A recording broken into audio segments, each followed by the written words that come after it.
माणसाचं मन हा एक फार मोठा बुरबुलई आहे. आता ते तुमचं आहे, पण ते तुमच्या भल्याचा विचार करते का, हा मोठा प्रश्न. तर हे मन जे आहे ते काय आहे नेमकी? मन जे आहे हे आपण बनवलेलं आहे. आपण जन्माला आल्यापासून ते आतापर्यंत जे काही कानाने ऐकलं ते साठवून ठेवलं, जे डोळ्याने पाहिलं ते साठवून ठेवलं. मुद्दा हा नाही आहे की योग्य आहे की अयोग्य आहे, ते गरजेचं होतं की नव्हतं. आज सद्गुरू फक्त मनाबद्दल बोलताय, कारण मन जे आहे तेच या शरीराला दिशा देतं. आता मला सांगा, मनाची पहिली जी काही सुरुवात आहे त्याची निर्मिती जी होती ती डेटापासून होते, म्हणजे स्मृतीपासून, अनुभवांपासून. आता अनुभव तुमच्या जीवनामध्ये जे आहेत, जर तुमचे अनुभव चांगले असतील, तुमचं वाचन चांगलं असेल, तुमचं सकारात्मक सगळं जीवन असेल, तर तुमची बुद्धी सुद्धा काय प्रोसेस करेल?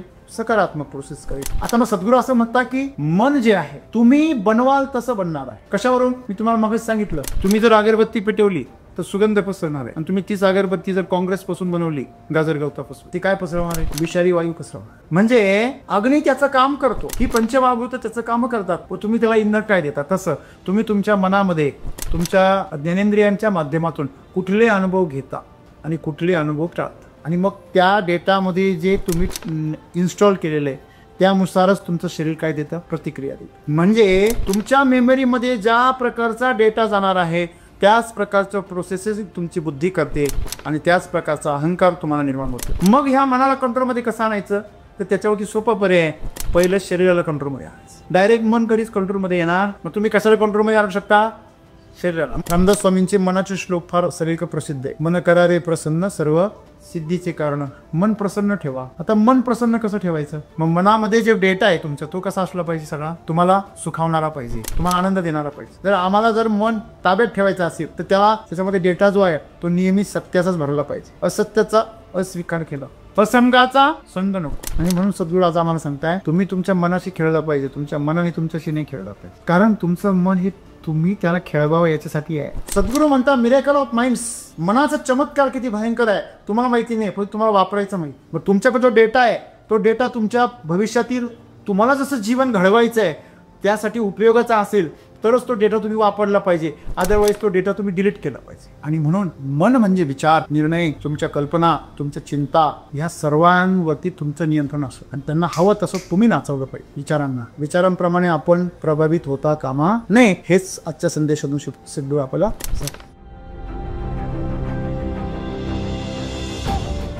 आज सद्गुरू मी आपल्याला सांगितले की तुम्ही तुमच्या मनाला खेळवलं पाहिजे, तुमच्या मनाने तुम्हाला खेळवू नये.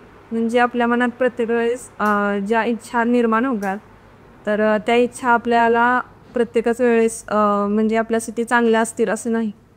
तर आपण म्हणजे आपल्याला भूक म्हणजे करण्याची इच्छा होते, किंवा वेगवेगळ्या प्रकारे असं चुकीची गोष्ट करण्याची पण आपलं मन आपल्याला सांगत असतं. पण जर त्या गोष्टी आपल्यासाठी योग्य नाहीत हे आपल्याला त्यावेळेस कळत नाही, तर ते आपण कसं समजून घ्यायचं की ही आपल्या योग्य गोष्ट आणि ही अयोग्य गोष्ट आपल्यासाठी, आणि त्या गोष्टीसाठी विरोध करायचा. आपल्याकडे सद्गुरूने आज कोट दिला आहे, त्यात सांगितलं आहे की तुम्ही तुमच्या मनाला खेळवलं पाहिजे, तुमच्या मनाने तुम्हाला. तर सर हे खरं आहे की आपलं मन आपल्याला खेळवतं, पण आपण आपल्या मनाला कसं खेळवायचं यासाठी तुम्ही साधनाही सांगितली, योग सांगितला, हे खरं आहे. आणि ते करूनही 100% आपण आपल्या मनाला नाही खेळू शकत, तरी आपण कुठे ना कुठे आपल्या मनाचं ऐकतो आणि जे मनात येतं तेच आपण करतो. त्यासाठी तरी कसा उपाय केला पाहिजे? आपण योग व साधना करतो, पण तरी मन जे कुठे ना कुठे काही गोष्टींमध्ये आपल्याला खेळवतच असतं. आज माझा प्रश्न असा आहे की सद्गुरू सांगतात की तुमच्या मनाला तुम्ही खेळवलं पाहिजे, तुमच्या मनाने तुम्हाला खेळवलं नाही पाहिजे. परंतु जसं याच्यामध्ये सद्गुरूनं सांगण्याचा उद्देश असा आहे की मन आपल्याला खेळवतं म्हणजे कुठल्या तरी एखाद्या आळस करायला लावतं, किंवा मग निगेटिव्ह गोष्ट करायला लावतं, किंवा मग जिच्यामध्ये शरीराला कष्ट पडणार नाही अशी गोष्ट करायला लावतं. परंतु असं काय करू शकतो आपण जेणेकरून म्हणजे कुठले आपण संस्कार घेऊ शकतो सर्वांना, किंवा मुलांना, लहान मुलांना किंवा सगळ्यांनाच, की त्यांचं मन त्यांच्या मनाने त्यांना खेळवलं पाहिजे, परंतु प्रत्येक चांगल्या गोष्टीसाठी खेळवलं पाहिजे. म्हणजे समजा मन सांगतं की एखादं काम असेल तर ते सांगतं की लगेच आत्ता करू नको, पण मनाला अशी ट्रेनिंग कशी मिळेल की आज आत्ता ताबडतोब ते काम कर, उद्या नाही तर ते आत्ता लगेच कर. तर याच्यासाठी काय करायला पाहिजे? व हे सुरुवातीपासूनच प्रत्येकाच्या मनात कसं आहे कुठल्या चांगल्या गोष्टीमधून माणूस थोडं लांब जातो, तर हे सुरुवातीपासूनच कसं करू शकतो, जेणेकरून अचानक आपल्याला गरज नाही पडणार की आपलं मनावरती ताबा मिळवण्याची आपल्याला गरज नाही पडली पाहिजे. आपल्या मनात सारखंच आपण केलं पाहिजे, परंतु मनात आलेली प्रत्येक गोष्ट चांगलीच झाली पाहिजे. यासाठी काय करायचं? मित्र हो, माणसाचं मन हा एक फार मोठा बुरबुलई आहे. आता ते तुमचं आहे, पण ते तुमच्या भल्याचा विचार करते का, हा मोठा प्रश्न. ते तुमचं आहे, पण ते तुमच्या कल्याणासाठी राबतंय का, हा एक मोठा गंभीर प्रश्न. तर याचं उत्तर निश्चित कुठलंच नाही. हो बी आहे, नाही बी आहे. कधी कधी आमचं मन आमच्यासाठी फार लाभदायक आहे असं वाटतं. कधी कधी आमचं मन आमच्या स्वतःच्या विनाशाला कारणीभूत आहे असं वाटतं. असं का वाटतं? जर मन आमचंच आहे तर ते आमच्या भल्याचा विचार का करत नाही, किंवा आम्हाला ते आमच्या कल्याणाच्या मार्गावर का घेऊन जात नाही? याचं फार सोपं उत्तर आहे मित्र. खरं तर जी सोपी प्रश्न असतात ना, त्यांची उत्तर आपली चुकतात. अवघड प्रश्नांचा आपण अभ्यास करतो, पण सोप्या प्रश्नांचा अभ्यास करतो. आणि असं म्हणतात, दिव्याच्या खाली अंधार असतो. दिवा सगळ्यांना प्रकाश देतो, पण त्याच्या खाली मात्र अंधार असतो. तो अंधार त्याला दूर करता येत, मग तेव्हा दुसऱ्या देवीची मदत घ्यावी. तसं आपल्या डोळ्यांना आपण पाहू शकत नाही, दुसरा पाहू शकतो, पण आपले डोळे मात्र सगळ्या जगाला बघतात. तसं आपलं मन आपल्याला कळत नाही, म्हणून आपल्याला दुसऱ्याची मदत घ्यावी लागते. तर हे मन जे आहे ते काय आहे नेमकी, याविषयी खूप सारं बोलता येईल, खूप सारं विज्ञान आहे. आपल्या पूर्वजांनी आपल्या सर्व संस्कृतीमधील जे काही ऋषीमुनी होते त्यांनी याच्यावरती खूप अभ्यास केलेला आहे. पहिलं मन नेमकी कसं आहे आणि ती कसं आपल्या कंट्रोलमध्ये नसतं, ह्याच्याविषयी आपण थोडीशी गंमत बघूया. सर्व जगाचा आराध्य श्री गणेशा, त्याच्या जन्माची कहाणी सगळ्यांना माहिती असेल. जेव्हा पार्वती आपल्या स्नानगृहामध्ये आंघोळ करायला गेले तेव्हा तिथे गण नव्हते, आणि गण संरक्षणासाठी नसल्यामुळे, कारण महादेव कुठेतरी बाहेर गेले होते आणि त्यांच्यावर सगळे गण पण निघून गेले होते. मग अचानक कुणीतरी माझ्या गुहेमध्ये प्रवेश करू नये, माझ्या याच्यामध्ये स्नानगृहामध्ये, म्हणून द्वारपाळ पाहिजे. मग असं म्हणतात की तिने आपल्या शरीराचा मळ काढला आणि त्याच्यापासून त्यांनी त्या गणांचा पती बनवला, गणपती. मग तुम्ही सगळे गण घेऊन गेले, मग माझं रक्षण कोण करणार? मग तुमच्या सगळ्या गणांचा एक पती मी तयार करते. आणि म्हणून तिने आपल्या शरीराचा पूर्ण मळ काढला आणि त्याच्यापासून एक मूर्ती तयार केली आणि त्याच्यामध्ये प्राण फुंकले, ज्याला आपण गणपती असं म्हणतो. गणपती दरवाजावर द्वारपाल म्हणून रक्षण करत होते. त्यांना सांगितलं होतं की कुणी जरी आले तरी मध्ये सोडायचं नाही. तयार कुणी केलं? पार्वतीने. कशासाठी केला? संरक्षणासाठी. बरोबर आहे. जेव्हा साक्षात महादेव तिथे आले आणि पार्वतीला भेटण्यासाठी निघाले, गणपती होता तिथे अडग, म्हणे महाराज आपल्याला जाता येणार नाही, प्रवेश निषेध आहे, मी द्वारपाळ आहे, माझ्या पत्नीकडे जाण्यापासून मला अडवतो, हा कोण आहे? राग आला आणि शस्त्र काढलं आणि त्याचा शिरच्छेद केला. जेव्हा त्याला शिरच्छेद करून आतमध्ये गेले तर पार्वतीने पाहिलं की, तोपर्यंत ती बाहेर आली होती, तिने पाहिलं की आपलं बाळ तर महादेवाने ठार मारलं. मग ती आक्रोश करायला लागली, नाराज झाली, रडायला लागली. मग असं म्हणतात की महादेवाने गणांना पाठवलं का, जा आणि जो पहिला प्राणी दिसेल त्याचं शीर घेऊन या. मग गेलं जंगलामध्ये, तिकून हत्तीचं शीर हत्ती भेटला ना, हत्तीचं शीर कापून आणलं आणि ते त्याला लावलं आणि त्याला जिवंत केलं. कहाणी अशी आहे. तर याच्यामध्ये मुद्दा असा आहे की तिचं स्वतःच्या मुळापासून तिने बनवलेला होता. ती शंकराच्या अधीन आहे आणि तो गणपती तिच्या अधीन आहे, परंतु त्याने शंकराचं नाही, त्याची जी मालकीण आहे किंवा त्याची जी आई आहे, त्याची निर्माती जी आहे, जन्मदाती जी आहे, तो तिच्या अधीन आहे. पण जन्मदात्री ज्याच्या अधीन आहे त्याला तो ओळखत नाही. मन असंच आहे. मन जे आहे हे आपण बनवलेलं आहे. आपण जन्माला आल्यापासून ते आत्तापर्यंत जे काही कानाने ऐकलं ते साठवून ठेवलं, जे डोळ्याने पाहिलं ते साठवून ठेवलं.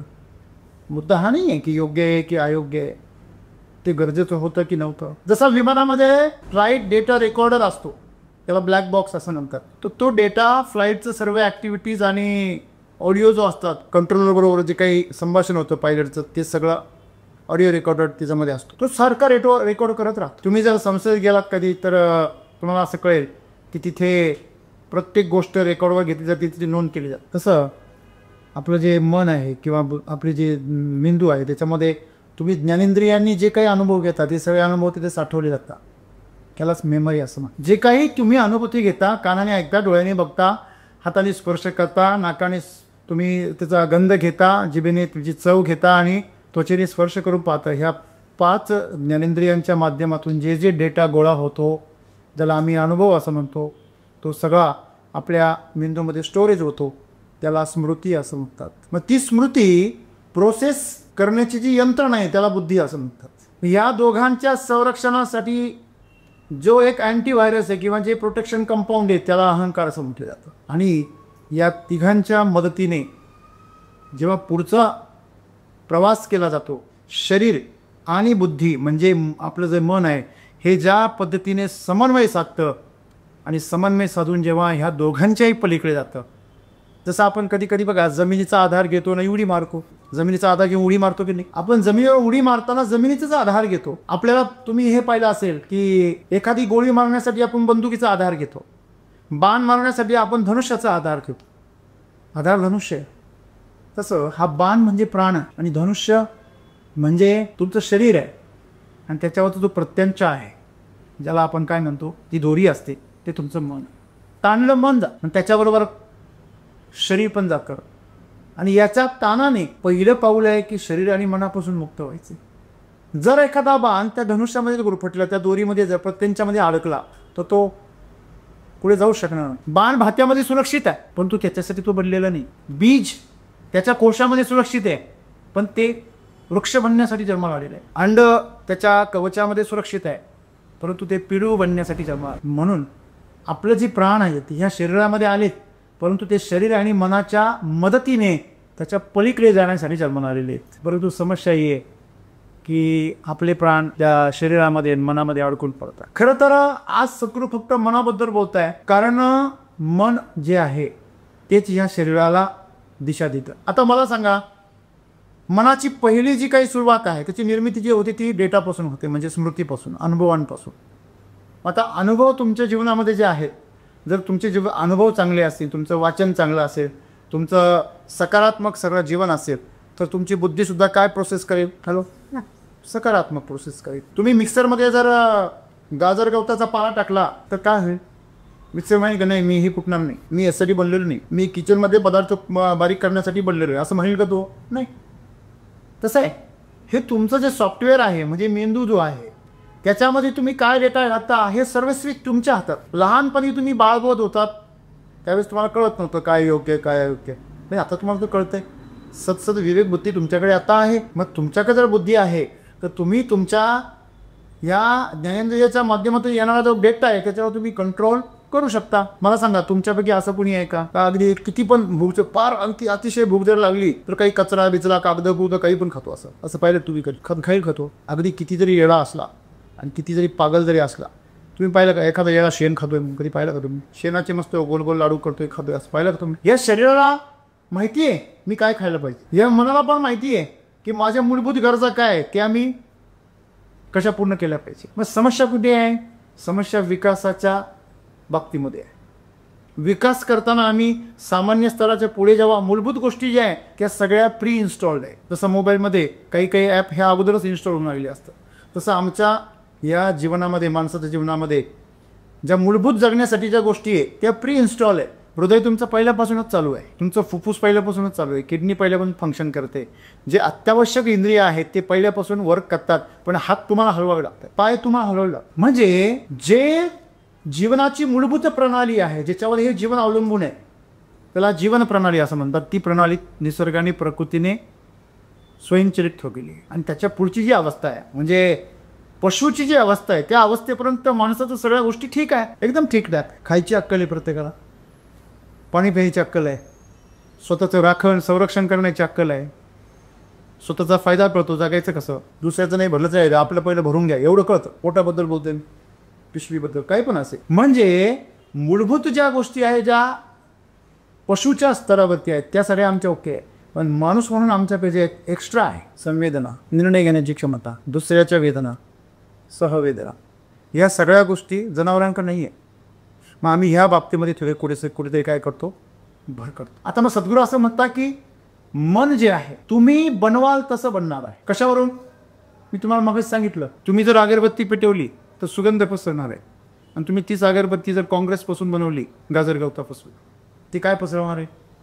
विषारी वायू पसरवणार. तुम्ही जर एखाद्या खराब गंध असलेल्या वनस्पतीपासून बनवली तर ती दुर्गंध पसरवणार आहे. बरोबर आहे ना? म्हणजे अग्नी त्याचं काम करतो, ही पंचमहाभूत त्याचं काम करतात, व तुम्ही त्याला इंधन काय देता. तसं तुम्ही तुमच्या मनामध्ये तुमच्या ज्ञानेंद्रियांच्या माध्यमातून कुठले अनुभव घेता आणि कुठले अनुभव टाळ. ह्याच्यासाठी तुमचं जागृत असणं गरजेचं आहे. माझ्या हाताने मी कसला स्पर्श करतोय, माझ्या डोळ्यांनी मी काय पाहतोय, आणि जे मी बघतोय त्या बघताना मी जागृत आहे का. मला हे बी आवडते, मला ते बी आवडते, मला ते बी आवडते, मला ते पण आवडते. बरोबर आहे. जर मला सर्वच आवडतंय तर म्हणजे मी कुठेतरी गोंधळलेलो आहे, मी स्थिरच होत नाही ना. तर सर्वच आवडतंय तर भरकटण्याचं काही कारण नाही. भरकटण्याचं कारण कधी आहे, जेव्हा एकापेक्षा जास्त आणि सर्व नाही आवडत. बघा, काही निवडक गोष्टी आवडतात तेव्हा समस्या तयार. मला एकच आवडत असेल तरी समस्या नाही, सर्व आवडत असेल तरी समस्या नाही. तुम्ही शून्य व्हा, मला कुणीच आवडत नाही बस, ते पण योग्य आहे. आणि सर्व आवडतात हे पण योग्य आहे. पण मला काही लोक आवडतात ही चुकीचं आहे. बरोबर आहे ना. कसं करत, ज्या वेळेस आपण आपल्या मनामध्ये काहीतरी धारणा तयार करतो,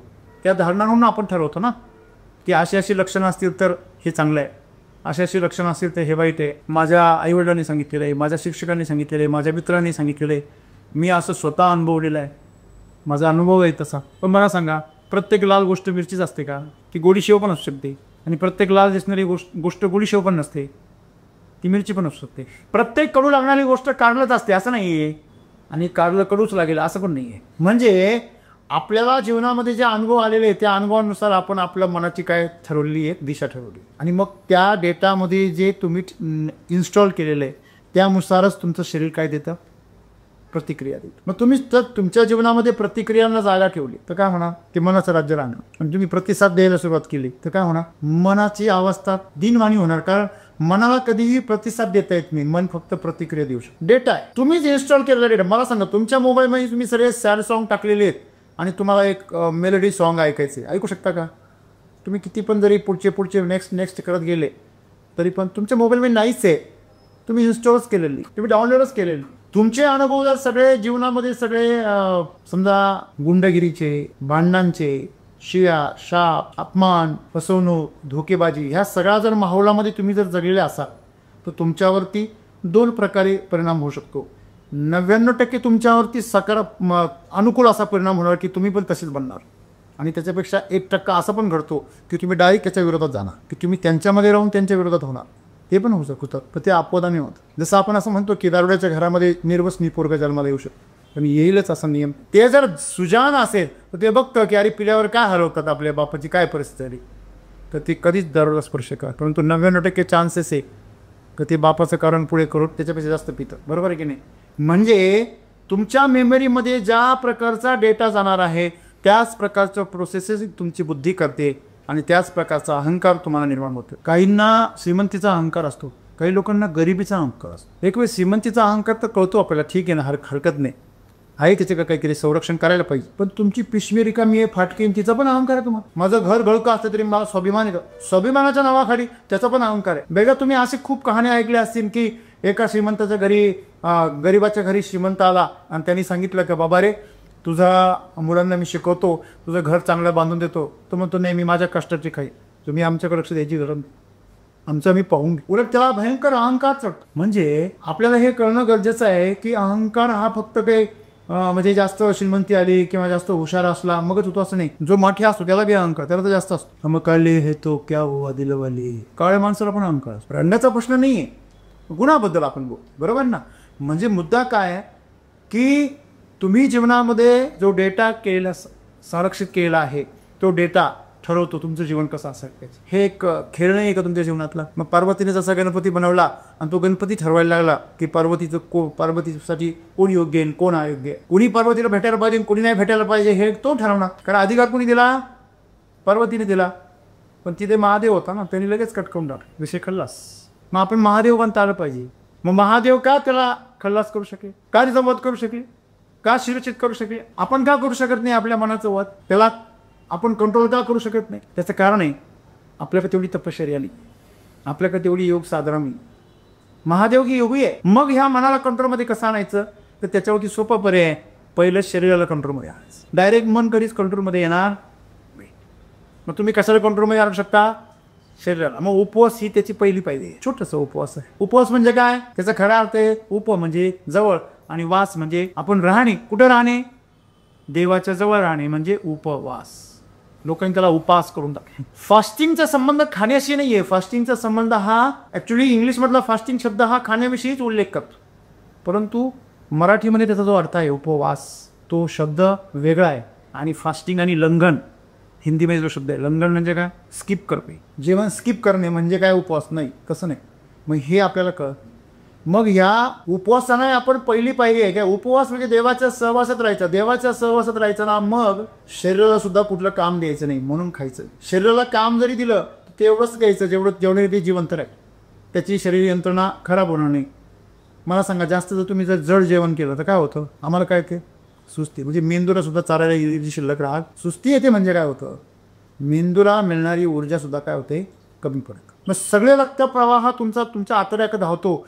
ते जे अन्न तुम्ही खाल्लेलं आहे ते जिवंत करण्यासाठी, ते पचवण्यासाठी. जेवढं जड आणि मृत अन्न तुम्ही खाल तेवढं तुमचं जे प्राण आहे ते प्राण तुमचं अन्न जिवंत करण्यासाठी तिथं कामाला लागतं. कारण तुमच्या जीवनामध्ये तुम्हाला जर प्राण जर तुमचे जर जिवंत ठेवायचे असतील तर तुम्ही जिवंत अन्न खाल्लं पाहिजे. मग तुम्ही जेवढं मृत अन्न खाता त्या मृत अन्नाला त्यांनी गमावलेला भाग पुरा करण्यासाठी तुमचे प्राण खर्च करतात. आणि म्हणून माणूस त्यावेळी सुचतात. तुम्ही अगदी मेल्यासारखे, जर जे लोक मांसाहार खातात ती लोक खाल्यानंतर असे सुस्तवतात की त्यांना कशाची सूध राहत नाही. कधी ते दारू पिल्यावर सुद्धा एवढे सुस्तवणार नाही, एवढे सुचतात. त्यांना एखाद्याने पारवरून हांडा ओतून टाकला पाण्याचा तरी सुधरा. का, कारण त्यांची चेतना काय होती, सर्व संकुचित होती. चेतना पूर्ण खर्ची पडते, ऊर्जा खर्ची. म्हणजे आपल्याला हे कळणं गरजेचं आहे की आपण जीवनामध्ये ही जे मन आहे, ह्या मनाला आपण शांत कसं करू शकतो, तर त्याच्यासाठी देखील सगळ्या विधी दिलेल्या आहेत, साधना दिलेली. रामदास स्वामींचे मनाचे श्लोक फार सगळीकडे प्रसिद्ध आहे. मन करा रे प्रसन्न, सर्व सिद्धीचे कारण. मन प्रसन्न ठेवा. आता मन प्रसन्न कसं ठेवायचं, मग मनामध्ये जे डेटा आहे तुमचा तो कसा असला पाहिजे, सगळा तुम्हाला सुखावणारा पाहिजे, तुम्हाला आनंद देणारा पाहिजे. तुम्हाला दुखावणारा, तुम्हाला त्रास देणारा डेटा तुमच्या मनामध्ये जर राहिला तर तुम्हाला काहीच प्राप्त होणार नाही. झालं तरी तुमची उभी गमावून बसा. तुम्हाला किती संधी आल्या आणि किती गेल्या कळणार पण नाही. म्हणून मन पहिले प्रसन्न ठेव. मग मन प्रसन्न ठेवण्यासाठी तुम्हाला काय करावं लागेल, चांगले विचार, सत्संग करावं लागेल, सदाचरण करावं लागेल. आला परत शरीराचा संबंध, बरोबर आहे ना. सुविचार ठेवावा लागेल. सत्संगाचे सुविचार येतात, सत्कर्म करावं लागेल. म्हणजे जिथं जिथं सत्य आहे त्याची जर तुम्ही संगत केली तर मनाला आपोआप वळायला. सत्याची संगत करणं आजच्या काळामध्ये सगळ्यात अवघड गोष्ट. कारण प्रत्येकाला आळस प्रिय आहे, प्रत्येकाला तमस प्रिय आहे. आणि अशा कंडिशनमध्ये सत्याची सांगड घालायची आणि सत्याची कास धरायची एवढं सोपं नाही आहे. मग सद्गुरू आम्हाला असं म्हणता की सर्व जे आमच्याकडं मन आहे ते आमच्यासाठी आहे, आमच्या जीवनासाठी आहे. आमचं जीवन मनासाठी नाही आहे. का ते मन दुःखी झालं म्हणून जीवन तिला वेठीला धरायचं, जीवन तिला खर्ची घालायचं. मग हे मन आम्ही नेहमी प्रसन्न ठेवलं पाहिजे. मग ते प्रसन्न ठेवण्यासाठी काय सांगितलं त्यांनी, योग करा. काही जण काय म्हणता, सत्संग ठेवा, हे की नाही. चांगल्या लोकांच्या संगतीत राहा. चांगल्या लोकांच्या म्हणजे कोणाच्या हो, जे लोक नेहमी आनंदी असतात, नेहमी सत्याच्या मार्गावर चालतात. एकटे असू द्या, काय हरकत नाही, तुम्ही पण त्यांच्याबरोबर एकटे जा. आणि शक्यतो तुम्हाला सत्याच्या मार्गावर चालणारी माणसं एकटीच जातात, तर ती आनंदी असतात. आणि हल्ली लोक, मला सांगा, सिंह कसा चालतो, वाघ असा एकटा चालतो रुबावगा. लांडगे कसे चालतात, लांडगे. कुत्रे कसे चालतात, कळपण. का रे, कारण त्याला माहिती आहे आपल्या एकट्याचं काही पुढे काही चालणार नाही, आपलं गोदरा पुढे लागणार नाही. आपण एकटा असतो तर आपली शिकार होऊन जाईल, आपण उपाशी मरून. कुत्रे चारी बाजून एखाद्या शिकायला ओढताना, जेव्हा तिचे लचके तोडताना, तेव्हा त्यांना कुठेतरी शिकायला मिळते. म्हणून एक लक्षात ठेवलं पाहिजे, आपण सिंहासारखं जगलं पाहिजे, आपण वाघासारखं, शेरसारखं जगलं पाहिजे. निडर, निर्भय, साहसी आणि पूर्ण आत्मविश्वासाने भरलेलं असं जगलं पाहिजे जीवन. म्हणजे तुम्ही जेव्हा सत्याची कास पकडताना तेव्हा मन आपोआप त्याला काय करतं, शरण येतं. मन फक्त एका गोष्टीला शरण येतं, सत्य, संकल्प आणि साधना. सत्य, संकल्प, साधना या गोष्टींच्या मध्ये मन नेहमी शरण येतं. मला सांगा, जेव्हा सत्य बोलायचं असतं तेव्हा मन कुठे जातं, त्याची चालबाजी काय होती, लगेच चालबाजीची मनाची गरजच मला चालबाजीसाठी पडते. सत्य बोलण्यासाठी मनाचा काही उपयोगच नाही आहे, गरज नाही, काही गरज नाही. चांगलं आचरण करण्यासाठी मनाचा काय उपयोग आहे. सत्संगासाठी उलट मन अडथळा आहे. चांगलं आचरण करण्यासाठी, सत्य बोलण्यासाठी, सत्संग करण्यासाठी मन अडथळा नाही रे. चला थोडा सिनेमा बघू, गाणी बघायला, गाणी ऐकायला, सिनेमा बघायला मन कधीच कंटाळत. हा एक बघितला का ते म्हणतो दुसरा भाऊ. तुम्ही एखादं प्रवचन लावा, 15 मिनिटामध्ये लगेच झोप आहे. तुम्ही तर झोप कशाला ऐकतोय, तुझं का वय काय ऐकायचं. मग कधी ऐकणार आहे, काठी हवायला लावलं, मेंदूमधले मेमरी कार्ड खराब होऊन गेला. मग रेकॉर्ड करणार आहे ओम जय जगदीश हरे.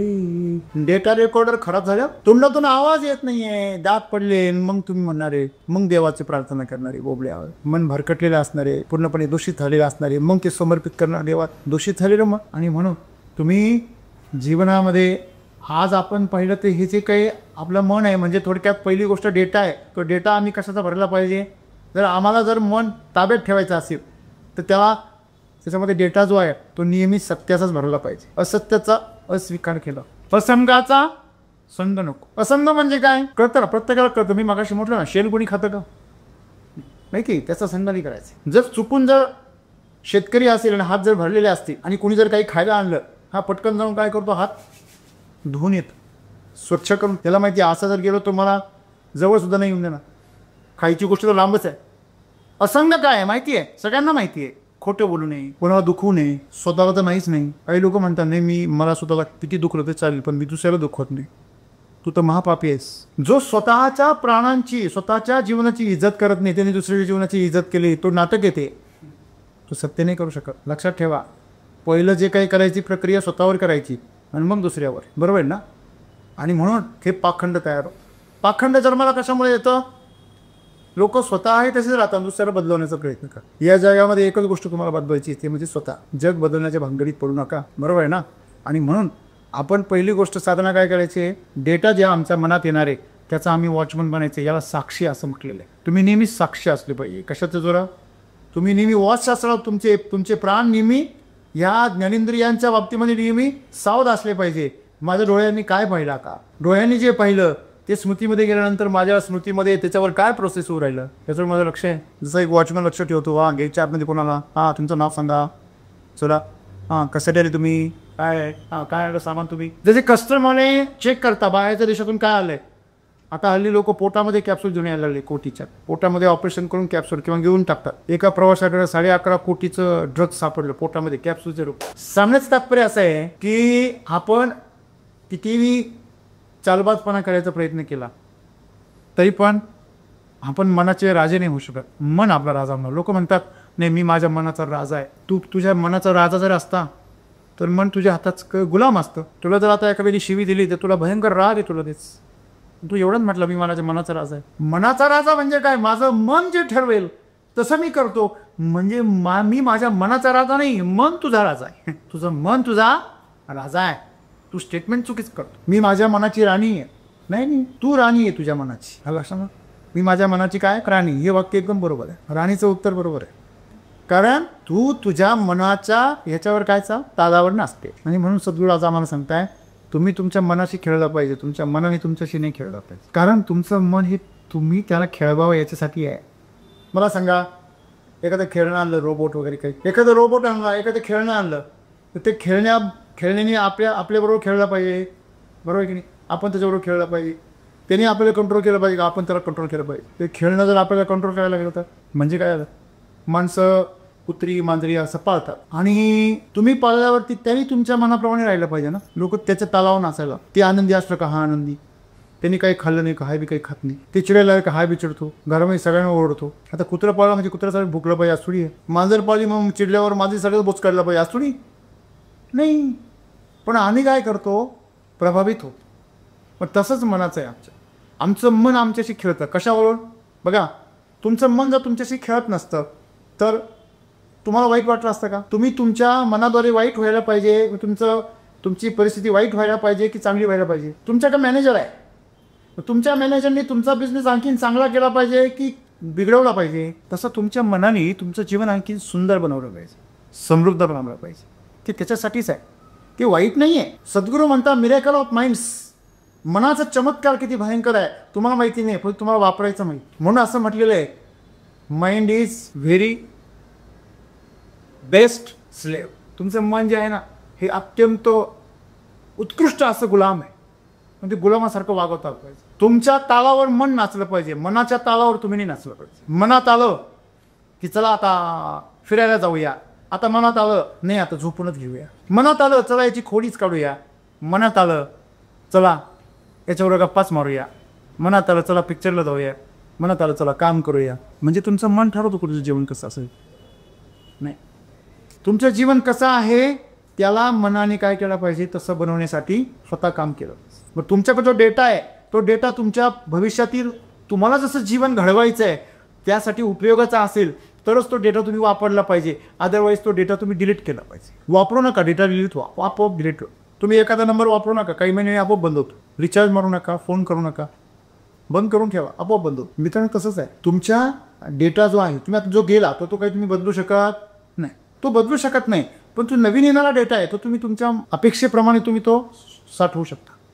आणि म्हणून तुम्हाला जर तुमच्या मनाला जर खेळवायचं असेल तर तुम्हाला हवा असलेला डेटाच त्याच्यामध्ये इन्स्टॉल केला पाहिजे. आणि मग त्याच्यासाठीच वाचन, त्याच्यासाठी सत्संग, त्याच्यासाठीचा अभ्यास, त्याच्यासाठी प्रशिक्षण, त्याच्यासाठीच हे सगळं जे काही व्यवस्था आहे शिक्षणाची किंवा स्वाध्यायाची किंवा साधनेची ही त्याच्यासाठी. बघा समजा जर आज रविवार आहे, आज सुट्टी आहे, तर मन काय म्हणतं, अरे माणसांच्या मनाचा काही विचार करत जा तुम्ही राव. एक दिवस सुट्टी भेटते त्या दिवशी पण तुम्ही आम्हाला उसंत देत नाही. तुम्हाला माहिती आहे जी श्रीमंत माणसं असतात ना ती खूप काम करतात, खूप मेहनत करतात. त्यांच्या एवढी मेहनत सामान्य माणूस कधीच करू शकत नाही. परंतु कायम सहानुभूती मिळवण्याचा कोण प्रयत्न करतो. तुम्ही एखादा श्रीमंत माणूस असं कधी बघितला का मी एवढी मेहनत केली, तेवढी मेहनत केली, माझी सहानुभूती मला दया करा असं कधी पाहिलं? माझी कीव करा, मला सबसिडी द्या असं कधी पाहिलं का तुम्ही? मला कामामध्ये सवलत द्या, मला सुट्टी द्या असं एखादा बिझनेसमॅन म्हटलं का तरी? रतन टाटा कधी बोलले की मला सुट्टी द्या म्हणून? इलॉन मस्क कधी म्हणतो की मला सुट्टी द्या? तुम्ही ह्या सगळ्या बाबतीमध्ये अभ्यास केला पाहिजे ना. हे मनाचा खेळ आहे आपल्या सगळा. आपण जो डेटा इन्स्टॉल करून ठेवला, आपण जर गरीब लोकांच्या संगतीमध्ये राहिलो असेल तर आपले विचार पण कसे राहता? गरीबच राहता. आपण जर ज्ञानी लोकांच्या संगतीत राहिलो तर आपण कसे राहतो? ज्ञानी बनतो. आपण अहंकारी लोकांच्या संगतीत राहिलो तर आपण कसे बनतो? अहंकारी बनतो. आपण सज्जन लोकांच्या संगतीत राहिलो तर त्यांचे संस्कार आपल्यावरती न कळत घालता. म्हणजे आपला डेटा तसा देत आहे. आपली शब्दरचना, आपली वाक्यरचना तशीच आहे ना. आणि म्हणून हे जे मन आहे हे आपण पाहिजे तसं घडवू शकतो आणि त्याच्याकडनं आपलं जीवन सुंदर घडवू शकतो.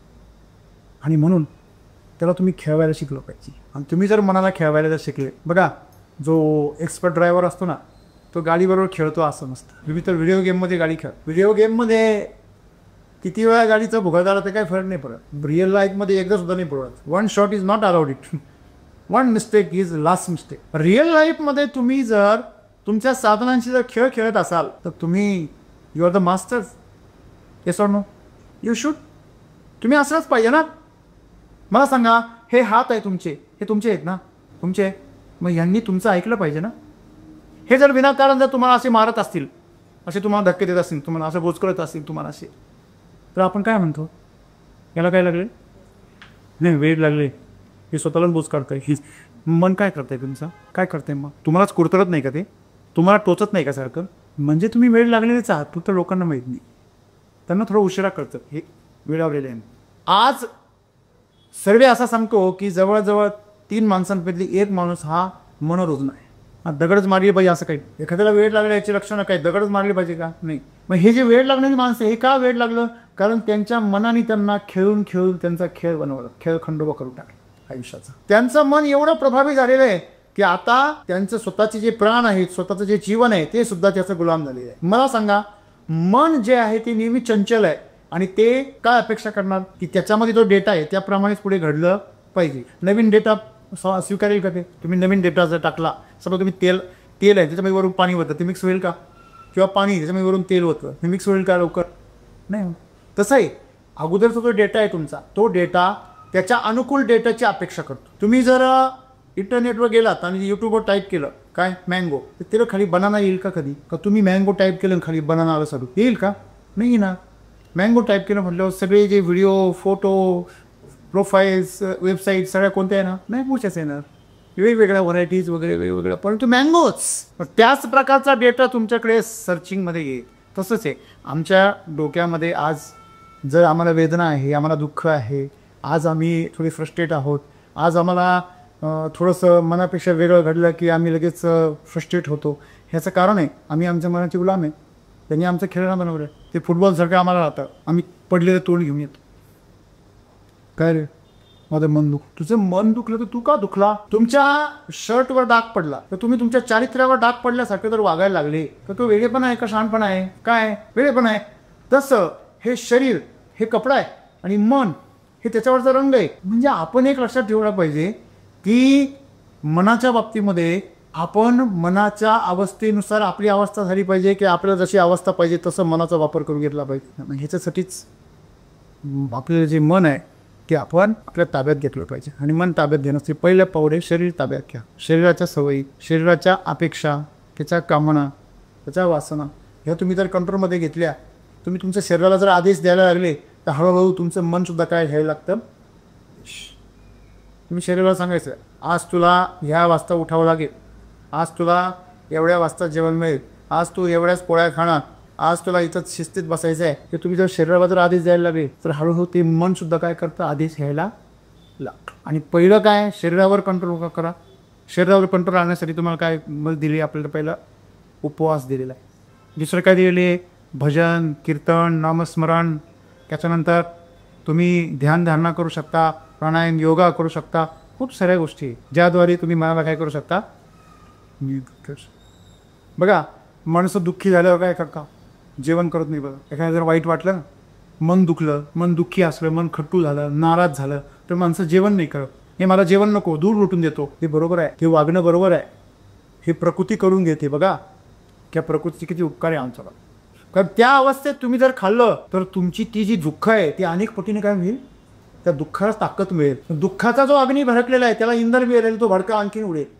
तुमच्या मनामध्ये क्रोध निर्माण झाला असेल तर क्रोध वाढेल. तुमच्या मनामध्ये बदल्याची भावना निर्माण झाली असेल ती भावना वाढेल. द्वेष मत्सर वाढला असेल तर ते वाढेल.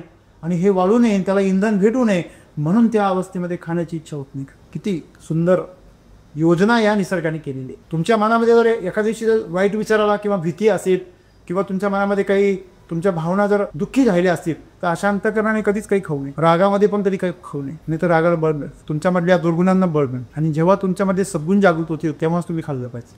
म्हणून असं म्हणता जेवण करताना माणसाने कसं राहिलं पाहिजे, आनंदी. तुम्ही जर जेवण करताना आनंदी राहिला तर आनंदाला बळ मिळतं. आणि जेवण करताना तुम्ही जर दुःखी राहिला तर दुःखाला बळ मिळतं. मग तुम्हाला बळ कशाला हवं हेच आम्हाला कळत नाही. आणि हेच आम्हाला इथं शिकायचं आहे.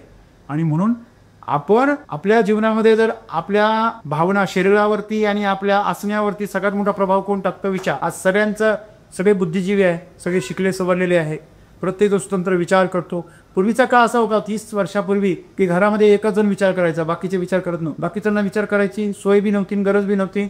आणि तशी ती व्यवस्थाच तशी घरामध्ये डोकं एकाने चालवायचं, तोच कारभारी असायचा, बाकी सगळी केरभारी. आता प्रत्येक जण कारभारी आहे. मग आपल्या गंमत अशी आहे, 17 कारभारी भोपळा आणि पूर्वी एकच कारभारी राहायचा, भोपळा एक नंबर असायचा, सगळे मध्ये मध्ये खायचे. आता 17 कारभारी झाले, चांगली गोष्ट आहे, सगळ्यांनी कारभार करावा, सगळे विचार करायला लागले, सगळे तरुण विचार करता. आजच्या विचारशील जगामध्ये सर्व समस्या ही आहे की विचार कोणत्या दिशेने करायला पाहिजे, विचारांच्या आहारी जायला पाहिजे की विचाराला आपल्या आहारात ठेवलं पाहिजे. आपला आहार विचार असला पाहिजे, आपण विचारांच्या आहार होता कामा नये. तुम्ही बघा माणसं आत्महत्या करतात, माणसं हत्या करतात, माणसांना फाशीची शिक्षा होते, माणसांना ठार मारलं जातं, माणसं ॲक्सिडेंट होऊन मरतात, चिरडले जातात. हे सगळ्या घटना म्हणजे माणसाच्या जीवनाचा नाश होतोय. कशासाठी होतोय, कारण सगळे मनाच्या आहारी जातात.